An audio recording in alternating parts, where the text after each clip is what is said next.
بسم اللہ الرحمن الرحیم۔ دوستو دیکھیے صفحہ نمبر 6 میں یہاں تک کا ترجمہ ہو گیا تھا، آئیے آگے دیکھتے ہیں۔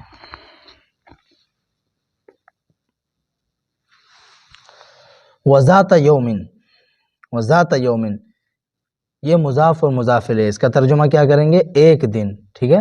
وذات یومن، اور ایک دن، جلس الراعی کئیبا حزینا، جلس یجلس جلوس اس کا مطلب ہوتا ہے بیٹھنا، الراعی چرواہا، کئیباً اے حزیناً اداس غمگین، کئیبا باب سمیہ سے استعمال ہوتا ہے، کئیبا یکأبو کآبتاً، ٹھیک ہے، غمگین ہونا، رنجیدہ ہونا۔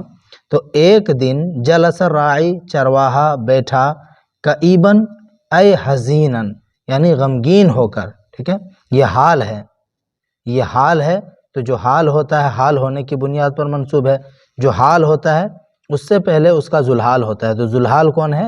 یہ الراعی ہے، اس کی حالت کو بیان کر رہا ہے کہ راعی جو تھا، چرواہا جو تھا، وہ اداس تھا، ٹھیک ہے۔ ایک دن چرواہا بیٹھا، کئیباً اے حزیناً، ٹھیک ہے، اداس ہو کر، اس حال میں کہ وہ اداس تھا۔ یظہر علیہ القدر والحزن، ظہر یظہر اس کا مطلب ہوتا ہے ظاہر ہونا، یظہر علیہ اس پر ظاہر ہو رہا تھا، القدر ملال، القدر مطلب ملال، رنج، ناگواری، پریشانی، مقدر۔ یظہر علیہ القدر والحزن، حزن کا معنی بھی غم ہے، تو اس پر، اس کا ترجمہ ابھی نہیں کریں گے۔ یظہر علیہ اس پر، القدر والحزن ملال اور پریشانی یا غمگینی یا غم ظاہر ہو رہا تھا۔ یظہر علیہ اس پر ظاہر ہو رہا تھا، القدر ملال، والحزن اور غم۔ عند مفترق الطرق الاربعۃ، مفترق، افترق یفترق افتراقا اس کا مطلب ہوتا ہے جدا ہونا، الگ ہونا۔ یہ مفترق اس میں فاعل کا صیغہ، مفترق اس میں مفعول کا صیغہ، ٹھیک ہے۔ تو عند مانے پاس، مفترق جدا کیا ہوا، الطرق طریق کی جمع ہے طرق، الاربع مطلب چوتھا۔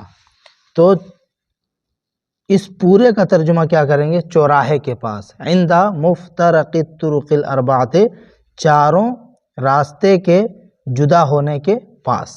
اگر لفظی ترجمہ کریں تو یہ مضاف ہے اور باقی یہ مضاف الیہ ہے، پھر یہ مضاف بن رہا ہے، پھر یہ موصوف اور یہ صفت ہے، موصوف صفت مل کے اس کا مضاف الیہ ہے، ٹھیک ہے۔ تو ترجمہ کریں گے جدھر سے کریں گے، چاروں راستوں کے جدا ہونے کے پاس یعنی چوراہے پر۔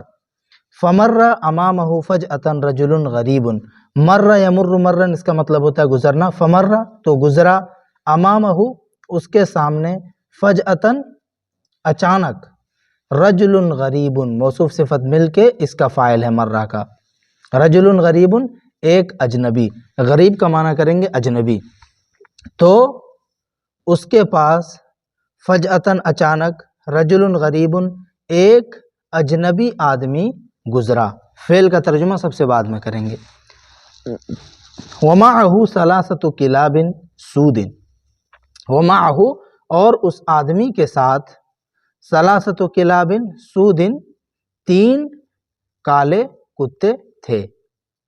ومعه اور اس آدمی کے پاس، ثلاثة کلاب، کلاب کی یہ صفت ہے، ٹھیک ہے، کلاب کی یہ صفت ہے، چونکہ یہ جمع ہے اس لیے یہاں پہ مؤنث کا اسے آیا ہوا ہے۔ ثلاثة کلاب سود، اور اس کے ساتھ تین کالے کتے تھے۔ کل کلب منہا اکبر من الآخر، کل کلب منہا ان میں سے، یعنی یہ جو ہا ضمیر ہے کدھر لوٹ رہی ہے؟ اس کی طرف، اس کلاب کی طرف، ان کتوں میں سے، کل کلب ہر کتا، منہا پہلے اس کا ترجمہ کریں گے، ان میں سے یعنی ان کتوں میں سے، کل کلب ہر کتا، اکبر زیادہ بڑا تھا، من الآخر دوسرے کے مقابلے میں، دوسرے سے، ٹھیک ہے۔ اس میں تفضیل ہے، تو اس میں تفضیل سے پہلے جو ہوتا ہے وہ مفضل ہوتا ہے، جس کو فضیلت دی جاتی ہے، اور بعد والا جو ہوتا ہے وہ مفضل علیہ ہوتا ہے، جس پر فضیلت دی جاتی ہے، ٹھیک ہے۔ تو کل کلب منہا ان میں سے ہر ایک کتا، اکبر و زیادہ بڑا تھا، من الآخر دوسرے کے مقابلے میں، دوسروں کی بنسبت، دوسرے کی بنسبت۔ وقال لہو، اور اس نے اس سے کہا السلام علیکہ، کس نے کس سے کہا؟ اس آدمی نے، اس اجنبی آدمی نے چرواہے سے کہا السلام علیکہ، تم پر سلامتی ہو، ایھا الراعی، اے چرواہے، اے چرواہا تم پر سلامتی ہو، انی ارا معک ثلاث نعجات سمان، انی ارا، بے شک میں دیکھ رہا ہوں، ارا یہ واحد متکلم کا صیغہ ہے، رآ یرا سے، ارا میں دیکھتا ہوں یا دیکھوں گا یا دیکھ رہا ہوں، انی ارا میں دیکھ رہا ہوں، معک تمہارے ساتھ، ثلاث نعجات تین بکریوں کو، سمان یہ نعجات کی صفت ہے، سمان مطلب موٹی تازی، میں تمہارے پاس، تمہارے ساتھ، فعل کا ترجمہ بعد میں کریں گے، میں تمہارے ساتھ ثلاث نعجات سمان تین موٹی بکریوں کو دیکھ رہا ہوں، ٹھیک ہے، پہلے اس کا ترجمہ، پھر اس کا، پھر اس کا، تین موٹی بکریوں کو دیکھ رہا ہوں،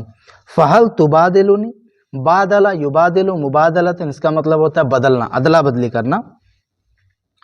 اب یہاں پہ آدمی کہہ رہا ہے فہل، تو کیا، تبادلنی، تم مجھ سے ادلا بدلی کرو گے، فہل تو کیا، تبادلنی تم مجھ سے ادلا بدلی کرو گے، وتعطینی النعجات الثلاثہ، وتعطینی اور تم مجھے دو گے، اعطا یعطی اعطاء، اس کا مطلب ہوتا ہے دینا، وتعطینی اور یہ اسی پہ عطف ہے، ٹھیک ہے، تو اس میں بھی سوالیہ نشان دیکھیے یہاں پہ لگا ہوا ہے، تو یہ اگر اس پہ عطف ہے تو گویا کہ یہ والا بھی سوالیہ ہی ہے، وتعطینی اور کیا تم مجھے دو گے، النعجات الثلاث تینوں بکریوں کو، تینوں بکریوں کو، وَأُعْتِيكَ اور میں تمہیں دوں گا، الکلاب الثلاثۃ تینوں کتوں کو، یعنی کتوں کے بدلے تم مجھے اپنی بکریاں دے دو، یہ کہہ رہا ہے، ٹھیک ہے۔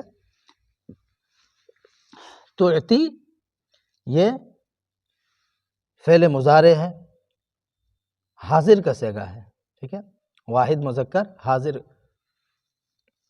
حاضر کا صیغہ ہے، اور نون وقایہ اس کے بعد پھر یا، یہ متکلم کی ضمیر ہے، وتعطینی اور کیا تم مجھے دو گے، النعجات الثلاث تینوں بکریوں کو، وأعطیک اور میں تمہیں دوں گا، الکلاب الثلاثۃ تینوں کتوں کو۔ یہیں تک رہنے دیجیے، انشاءاللہ اگلی ویڈیو میں آگے پڑھیں گے۔